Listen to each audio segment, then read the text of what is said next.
just rely on the general managers or the head of department to say, okay, this is my talent, A, B, C, D. And sometimes we might miss certain talent because it could be favoritism and so on. And so by doing that, I actually get to know the talent. The second picture is actually in Nepal. This was when I came in, I think 2018 probably, or 2017 with my husband. The reason I took all those pictures was to show that, you know, even as a HR person, I think we must have what's close to the heart. I don't think anyone who does HR, who don't like people, can do HR. Do you agree with me? You have to like people to do HR? Yeah? Yes? You still with me? Great. Okay. So the others, as you can see, I work. I don't know whether anyone in this room has worked in the same company. Anyone in this room has worked in those companies that I have? So those are the companies that I work with. I'm actually quite old, so I've worked for 30 years already. A woman doesn't tell the age, but I can tell you I'm already 54 years old. Just in case you thought I moved jobs every year because of the numbers of the logos there. Yeah, I have a 25-year-old son who's working in London, but yes. So I've worked about 32 years, and I'm an accidental HR person because I actually did international relations as a degree, and I wanted to be an ambassador. But I ended up being a HR person. But I'll tell you why, and 30 years, no regrets. But 30 years have taught me a lot of things that you don't read in the personnel or the HR books. But basically, what I'm saying is that I think my career had been split into 3 different stages. The first level, as you can see, the company, Sime Darby is a big conglomerate, SKF, #1 ball bearing company, British American Tobacco, I don't know whether they have it here, we sell cigarettes. Danone, which is a French company, yogurts and stuff, which is a competitor to Unilever. Nestle also. And then that first few years, I would say 15 years, where I really grew my professional foundation. And I tell you why later on. Why am I sharing? Not that I love myself so much, I will tell you this, but I'll tell you why I tell you this story. Second level, when I became HR director of Microsoft, I was 38 years old. I was really scared actually, but I thought, look, I have to challenge myself. And I was lucky because I had many mentors who actually gave me a lot of confidence to take the risk and just do it, right? And even if you fail, you can always go back and work for Nestle. In fact, when I left, you know, my boss says, why do you want to leave, you know? But I just wanted new experiences, and it's not every day you get an offer from Microsoft. So I was HR director for Microsoft. AirAsia, as I mentioned. Experian is a big data company. Again, when I joined Experian, I actually don't like big data or data analytics, but I wanted to challenge myself, and big data is the biggest thing that was happening. This was like 8 years ago, and now I'm in Satya. And that second level actually gave me a totally different experiences, because not just as a HR person, but as a leader, there were many, many instances and stories which I will tell you later on that has shaped up on how I am actually running and driving my role to help the organizations. And I think today, every one of you who are in this room, this is what we want to do, because when you talk about psychological contract, we'll come to that slide, right? It's not just about the employment contract, what you do within your job description, but it's not easy, right, to drive that in an individual. But how do you do that? So, the topic today, psychological contract, and this is actually the first discussion I had with the organizing team. It refers to the abstract agreement between employee and her employer, forming the shared obligation, expectation, and understandings that constitute a relationship. So it is a contract that is at the perceptual level and not in black and white. So basically, in short, psychological contract really means is how are you connected emotionally and how are you connected to the company that you're working, because we all sign that contract agreement on employment and say, yes, you know, I agree to join you as a company. So these are the working hours and so on. But I think really it's more than that, right? And then I just want to bring this, and that's a real picture again. It's just taken about 2 weeks ago on the 8th of, no, that was on the 15th of March when we celebrated our IWD, International Women's Day, on the same steps in the first slide.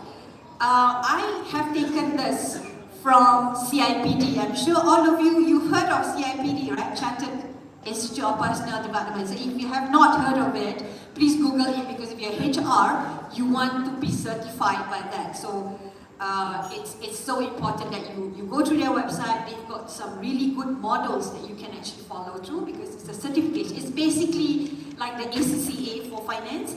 This is the ACCA for HR, right? So what does CIPD says? HR is about helping an organization that creates value, and all those things that we do every day, transactional things. But what's more important is the transformational things that we do that creates the culture that forms the feel of an organization, the heartbeat of an organization, that is related to that psychological contract that we talked about just now. Help to shape the culture of their organizations and focus on what keeps their colleagues productive and engaged. When I started my career 32 years ago, I think many of you were not born probably, and because they all look so young, my first title was personnel executive. Any one of you started your career with personnel executive? Maybe you don't want to show how old you are. See, I told you everyone's so young. I mean, today, what? You've not heard of personnel. Nobody talks about personnel. I told CIPD they've got to change it. It cannot be personnel anymore because it's HR. In fact, nowadays, people don't even talk about HR. We're not talking about HD, human development. How do you enrich lives? Because you're not just talking about HR, which is confined within an organization, but HD is about how do you link it to the UN SDG, Sustainable Development Goals. There are 17 Sustainable Development Goals. And how do we actually use economic and social indicators in the country to relate that to what we do as HR in the company and link it to the business plan? So what we're doing is a lot more. I suppose everyone is HR in this room. Anybody not from HR? Can I see a show of hands? Oh, the whole table of gentlemen. So can I know which function you are from? IT. So this must be the sponsor table. Ah, okay. Fantastic. So, you know, in the past, they always say finance is the co-pilot. Do you believe we are the co-pilot of the organization or the CEO? HR. Do you believe that we are co-pilot to CEO now? Not so sure. Yeah? Yes? Yes? Yes, you have to be clear, because if you're not, you don't believe, my God, you're not doing a strategic role, right? Then you're going back to personnel. Okay? So, yes, that's so important. Now, I just want to show this. So if any of you have not seen, or not heard of CIPD, please go and Google. But this is basically the CIPD framework. It talks about core knowledge, core behavior, specialist knowledge. But the core of it, look at the one in the middle, right? Purpose is championing better work and working lives. Okay? You Google CIPD, you get it there. So that's basically the framework. And I've just been assessed, and so pleased that I had recently had my chartered fellow CIPD, and they grilled me through a 2 hours session. I was lucky because of my industry experience. I didn't have to go through the whole writing of theses and sitting in class. But 2 hours of grilling, and went through every single structure. There are 8 quadrants for the fellow. So you go in there and you use that as a guide. So today we're talking about how do we ensure that people feel not just contractually connected to the employer, but psychologically contracted to the employee. Okay, let's see. Okay, just bear with me. Quick one, I'll just tell you the story of Nadia. So of course, this is me. Actually, these slides, I did it in one of those events for, they call Unhacking HR. And that was me, sorry. Oops. That was me, the one who, remember I told you accidental HR who likes traveling, photography. Actually, I would love to do Shahiba's job. I wanted to be a photojournalism, but when I came back, who knows about international relations in 1992, right? Everyone says, do you have an accounting degree? Do you have an engineering degree? What discrimination? But being a government scholar, I came back and I needed money, I needed a job. I just went in and I just went for my first interview and said, I like working with people. But actually I wanted to be an ambassador. And I wanted to be traveling around the world. I even went for an air stewardess, which they call now cabin crew interview, but I was too short, so I didn't get through. Okay, so I think that was probably a good riddance, because otherwise you won't see me standing here, right? But yes, so that's me, and I enjoyed photography, enjoyed culture, everything else. So when I graduated, I thought, okay, the world is not as exactly what you wanted, you get it, and reality hits me, so where do I begin? So I had lots of hopes. These are real photos that I took from my holidays. This was in Amsterdam, and I had a lot of hope, And at the age of 23, 24, you're coming into the working world thinking the world is going to be in a certain way. And why do I share this? Because all of us in this room, today as we sit here, we're sitting at the other side of the table. You all guys are interviewing all these fresh graduates, right? You're sitting there like, yeah, fresh graduate thinking the world is, all of you are smiling. Why do you smile? Come, tell me why you're smiling and had a good laugh. Tell me why. Because whatever you are saying is the truth. We sit at the other side of the table and we think every person that comes to an interview is fresh. They can be shaped in any way that the company wants. Yes, and when we were sitting at the other side of the table when we were young and hopeful, we think, oh, wow, But actually in reality, we didn't know the real world is much more challenging than it is, right? So, with all that, did I move so much? Yeah, I didn't realize that it was moving. Okay.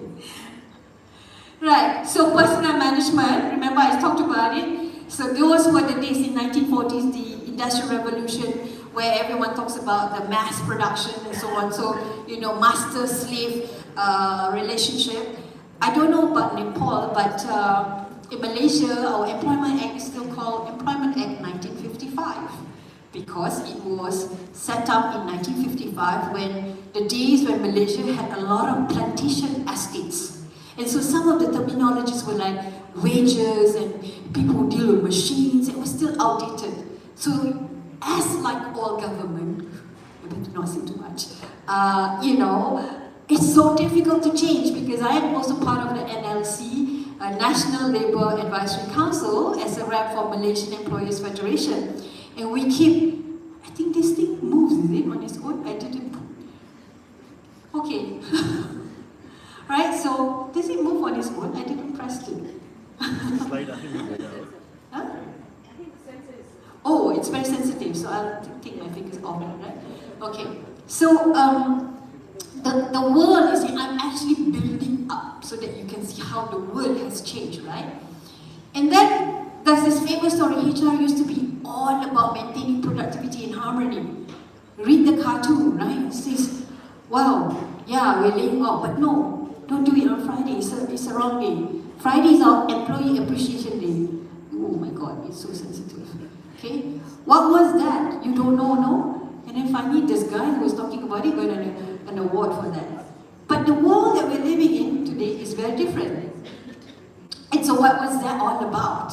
Okay, let's move on. So what does it take to be HR leader in order to help drive, and I use the word help drive because many people, I think all of you share this sentiment, right? I'm taking it away from the remote. That when something goes wrong in your organizations, your GM will say, yeah, HR, staff attrition, people resign, yeah, HR. Do you get the same feeling? Right, yeah, poor thing, poor us, right? But it's not just us, I've had experiences, and you can tell, I can ask him later on because I'm going to make him, there's no free lunch, I'm going to make him say something afterwards, right? Oh, by the way, he paid for his own trip here because he's just so hungry. And there's a story of Afiq, you heard the story of Nadia, there's a story of Afiq later on. And because when something goes wrong, they think it's HR, but what do? We actually create processes, we facilitate, but then we send them back to the functions, right? So we have onboarding programs, they're all excited the first 2 days. In my company, we have this thing called the 60-day, and we bring them back because we want to ask how are they doing. And first 2 days in the company, all excited, high-spirited. Then you see them in 60 days, I don't know what happened. Some of them are still high-spirited, some of them goes like that. Because, anyone wants to give me an answer? Because? The reality is because we know that at the workplace, you have inconsistent quality of leaders, correct? So if the leaders are not connecting and engaging with the employees, whatever you do will not be sustainable. So the second part of my story I'll share is how do we help them? How do we get these leaders? Because you only have 2 hands. If you're working at HQ and you've got so many branches, you only have 24 hours a day. You can't be visiting and going every day. You can't save the world. But you can do something to help the CEO, to help your GM, to help your whoever that is the key positions to do this. By the way, you know, you probably see some pictures of mine, not that I love myself too much. Again, I said, I just want to flaunt and share a little bit about the pictures of my office. So this is, and remember that mirror place? This is one corner.